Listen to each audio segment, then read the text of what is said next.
ನಮಸ್ಕಾರ ಸ್ನೇಹಿತರೆ, ಸಿಂಪಲ್ ಆಗಿ ಒಂದು ಅಡುಗೆಗೆ ಸ್ವಾಗತ. ಇವತ್ತು ಗರ್ಗರಿಯಾಗಿರುವಂಥ ಬೇಕರಿ ಸ್ಟೈಲ್ನಲ್ಲಿ ಕೋಡ್ಬಳೆ ಮಾಡ್ತಾ ಇದ್ದೀನಿ. ತುಂಬ ಚೆನ್ನಾಗಿರುತ್ತೆ. ಒಂದು 20-30 ದಿನ ಇಟ್ಕೊಂಡ್ರೂ ಅದೇ ರೀತಿ ಗರ್ಗರಿಯಾಗಿ ಇರುತ್ತೆ. ಸುಲಭ ಕೂಡ ಮಾಡೋದು, ಮತ್ತು ಕಾಫಿ ಟೀ ಜೊತೆ ಒಳ್ಳೆ ಕಾಂಬಿನೇಷನ್ನು. ಅಕಸ್ಮಾತಾಗಿ ಸಣ್ಣ ಸಣ್ಣ ಒಂದು ಟೂರು ಅಥವಾ ಟ್ರಿಪ್ಗೆ ಹೋದರೆ ತಗೊಂಡು ಹೋಗ್ಬೋದು. ಹೇಗೆ ಮಾಡೋದು ಅಂತ ನೋಡೋಣ. ಒಂದು ಸಣ್ಣ ಪ್ಯಾನ್ ಇಟ್ಕೊಂಡಿದ್ದೀನಿ. ಅದಕ್ಕೆ 1/4 ಕಪ್ನಷ್ಟು ಮೈದಾ ಹಾಕ್ಕೊಂಡಿದ್ದೀನಿ. 1 ಟೇಬಲ್ ಸ್ಪೂನ್ನಷ್ಟು ಚಿರೋಟಿ ರವೆ ಹಾಕ್ಕೋತಾ ಇದ್ದೀನಿ. ಈಗ ಇದೆರಡನ್ನು ಚೆನ್ನಾಗಿ ಬಿಸಿ ಆಗೋ ತನಕ ಹುರ್ಕೊಂಡು ಬಿಡೋಣ. ಸಣ್ಣ ಉರಿನಲ್ಲಿ ಚೆನ್ನಾಗಿ ಬಿಸಿ ಆಗಬೇಕು. ಈಗ ಬಿಸಿ ಆಗಿದೆ ಅಂತ ನೋಡಿಕೊಂಡು ಒಂದ್ಸಲ ಸ್ವಿಚ್ ಆಫ್ ಮಾಡ್ಕೊಂಡ್ಬಿಡೋದು. ಈ ಥರ ಕೈಯಲ್ಲಿ ಮುಟ್ಟಿ ನೋಡಿದಾಗ ಚೆನ್ನಾಗಿ ಬಿಸಿಯಾಗಿರಬೇಕು. ಈಗ ಒಂದು ಪಾತ್ರೆಗೆ 1 ಕಪ್ನಷ್ಟು ಅಕ್ಕಿ ಹಿಟ್ಟು ಹಾಕ್ಕೊಂಡಿದ್ದೀನಿ. ಈಗ ನಾವು ಹುರ್ಕೊಂಡಿದ್ವಲ್ಲ ಮೈದಾ ಮತ್ತು ಚಿರೋಟಿ ರವೆ, ಅದನ್ನು ಕೂಡ ಹಾಕ್ಕೊಂಡಿದ್ದೀನಿ. ಒಂದು ಮಿಕ್ಸಿ ಜಾರ್ಗೆ 2 ಟೇಬಲ್ ಸ್ಪೂನ್ನಷ್ಟು ಕಾಯಿ ತುರಿ ಹಾಕ್ಕೊಂಡಿದ್ದೀನಿ. ಇದಾದ ನಂತರ 1 ಟೀ ಸ್ಪೂನಷ್ಟು ಜೀರಿಗೆ, ಒಂದು 1/4 ಟೀ ಸ್ಪೂನಷ್ಟು ಕೊತ್ತಂಬರಿ ಬೀಜ ಹಾಕ್ಕೋತಾ ಇದ್ದೀನಿ. 2 ಟೀ ಸ್ಪೂನಷ್ಟು ಕೆಂಪು ಮೆಣಸಿನಕಾಯಿ ಪುಡಿನ ಹಾಕ್ಕೊಂಡು, ಒಂದು 8-10 ಕರಿಬೇವಿನ ಎಲೆ ಹಾಕ್ಕೊಂಡು, ಸ್ವಲ್ಪ ನೀರು ಹಾಕ್ಕೊಂಡು ನುಣ್ಣಗೆ ರುಬ್ಕೋಬೇಕು. ಈಗ ಒಂದು ಚೂರು ಅಂದರೆ ಸ್ವಲ್ಪ ಓಂಕಾಳು ಹಾಕ್ಕೊಂಡು, ಹಿಂಗೆ ಹಾಕ್ಕೊಂಡು, ರುಚಿಗೆ ತಕ್ಕಷ್ಟು ಉಪ್ಪನ್ನು ಹಾಕ್ಕೋತಾ ಇದ್ದೀನಿ. ಮೊದಲನೇದಾಗಿ ಎಲ್ಲವನ್ನು ಚೆನ್ನಾಗಿ ಮಿಕ್ಸ್ ಮಾಡ್ಕೊಂಡ್ಬಿಡೋಣ. ಈ ಓಂಕಾಳು ಇದೆಯಲ್ಲ, ಜಾಸ್ತಿ ಹಾಕೋದು ಬೇಡ, ಕಹಿ ಬಂದ್ಬಿಡುತ್ತೆ. ಹಾಗಾಗಿ ತುಂಬ ಕಡಿಮೆ ಹಾಕ್ಕೋಬೇಕು. ನಿಮ್ಗೆ ಇಷ್ಟ ಇದ್ದ ಪಕ್ಷದಲ್ಲಿ ಎಳ್ಳನ್ನು ಕೂಡ ಹಾಕ್ಕೋಬೋದು. ಈಗ ನಾವು ರುಬ್ಕೊಂಡಿದ್ವಲ್ಲ ಕಾಯಿ ಎಲ್ಲ, ಅದನ್ನು ಹಾಕ್ಕೊಂಡು ಮಿಕ್ಸ್ ಮಾಡ್ಕೊಂಬಿಡೋಣ. ಜಾಸ್ತಿ ನೀರು ಹಾಕ್ಕೊಂಡು ರುಬ್ಬೋದು ಬೇಡ. ಮತ್ತು ಇದಕ್ಕಿಂತ ಹೆಚ್ಚಾಗಿ ಕಾಯಿ ತುರಿ ನಾನು 2 ಟೇಬಲ್ ಸ್ಪೂನ್ ಬಳಸಿದ್ದೀನಿ, ಅಷ್ಟೇ ಸಾಕು. ಜಾಸ್ತಿ ಹಾಕಿದ್ರೆ ಮೆತ್ತಗಾಗ್ಬಿಡುತ್ತೆ. ಈಗ 2 ಟೇಬಲ್ ಸ್ಪೂನ್ನಷ್ಟು ಎಣ್ಣೆನ ಚೆನ್ನಾಗಿ ಕಾಯಿಸ್ಕೊಂಡು ಹಾಕ್ಕೊಂಡಿದ್ದೀನಿ. ಒಂದು ಸ್ಪೂನಿನ ಸಹಾಯದಿಂದ ಮಿಕ್ಸ್ ಮಾಡ್ಕೊಂಡ್ಬಿಟ್ಟು, ಆನಂತರ ಕೈಯಲ್ಲಿ ಚೆನ್ನಾಗಿ ಕಲಿಸ್ಕೋಬೇಕು.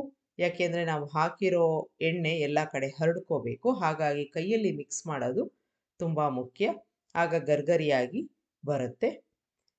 ಈಗ ಈ ರೀತಿಯಾಗಿ ಮಿಕ್ಸ್ ಮಾಡಿಕೊಂಡು ಸ್ವಲ್ಪ ಸ್ವಲ್ಪ ನೀರನ್ನು ಹಾಕ್ಕೊಂಡು ಚೆನ್ನಾಗಿ ನಾದಿ ಹಿಟ್ಟನ್ನು ಕಲಿಸ್ಕೋಬೇಕು.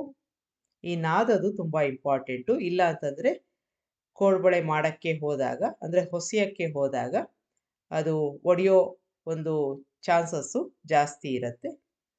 ಸ್ವಲ್ಪ ಸ್ವಲ್ಪ ನೀರು ಹಾಕ್ಕೊಂಡು ಕಲಿಸ್ಕೋಬೇಕು. ಅಕಸ್ಮಾತಾಗಿ ನೀವು ಹೆಚ್ಚಿನ ಪ್ರಮಾಣದಲ್ಲಿ ಮಾಡ್ತಿದ್ದೀರಾ ಅಂತಂದರೆ ಎಷ್ಟು ಬೇಕೋ ಅಷ್ಟು ಮಾತ್ರ ಕಲಿಸ್ಕೊಂಡು ಮಾಡ್ಕೋಬೇಕಾಗುತ್ತೆ. ಈಗ ಕಲಿಸ್ಕೊಂಡಿದ್ದಾಗಿದೆ. ಒಂದು ತಟ್ಟೆ ಮುಚ್ಚುತ್ತಾ ಇದ್ದೀನಿ. ಒಂದು ಈ ಥರ ಒಂದು ಮಣೆನೋ ಅಥವಾ ಒಂದು ತಟ್ಟೆ ತಗೊಂಡು ಅದಕ್ಕೆ ಸ್ವಲ್ಪ ಎಣ್ಣೆನ ಹಚ್ಕೊಂಡು, ಒಂದು ಸಣ್ಣ ನಿಂಬೆ ಹಣ್ಣಿನ ಗಾತ್ರದಷ್ಟು ಹಿಟ್ಟನ್ನು ತಗೊಂಡು ಈ ಥರ ಮಾಡ್ಕೋಬೇಕು, ಹೊಸ್ಕೋಬೇಕು. ಎಷ್ಟು ಬೇಕೋ ಅಷ್ಟು ಹಿಟ್ಟನ್ನು ತಗೊಂಡು ನಿಮಗೆ ಬೇಕಾದ ಒಂದು ಶೇಪನ್ನು ಕೊಡ್ಬೋದು. ಈ ರೀತಿಯಾಗಿ ಒಂದು ಸುರುಳಿ ಸುತ್ತಕೊಂಡು, ಇಲ್ಲ ನಾರ್ಮಲ್ ಆಗಿ ಮಾಡ್ತೀವಲ್ಲ ಆ ಥರ ಬೇಕಾದರೂ ಮಾಡ್ಕೋಬೋದು. ಹೀಗೆ ಎಲ್ಲ ಒಂದು ತಯಾರಿ ಮಾಡಿಕೊಂಡು ಈಗಾಗಲೇ ಎಣ್ಣೆನ ಕಾಯಕ್ಕೆ ಇಟ್ಟಿರಬೇಕು. ಸುಮಾರು ಒಂದು 6ರಿಂದ 8 ಒಟ್ಟಿಗೆ ನೀವು ಕರಿಬೋದು. ಮುಂಚಿತವಾಗಿ ಎಲ್ಲವನ್ನು ಹೊಸ್ಕೊಂಡು ಇಟ್ಕೊಳ್ಳೋದು ಬೇಡ, ಇಲ್ಲ ಅಂತಂದರೆ ಒಣಗಿ ಹೋಗುತ್ತೆ. ಈ ಥರ ಮಾಡ್ಕೋತಾ ಇದ್ದೀನಿ.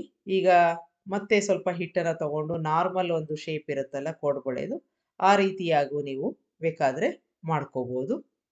ನೋಡಿ, ಚೆನ್ನಾಗಿ ನಾದಿದ್ರೆ ಎಲ್ಲೂ ಅದು ಕಿತ್ಕೊಂಡು ಬರಲ್ಲ. ಈ ರೀತಿಯಾಗಿ ಮಾಡ್ಕೋಬೋದು.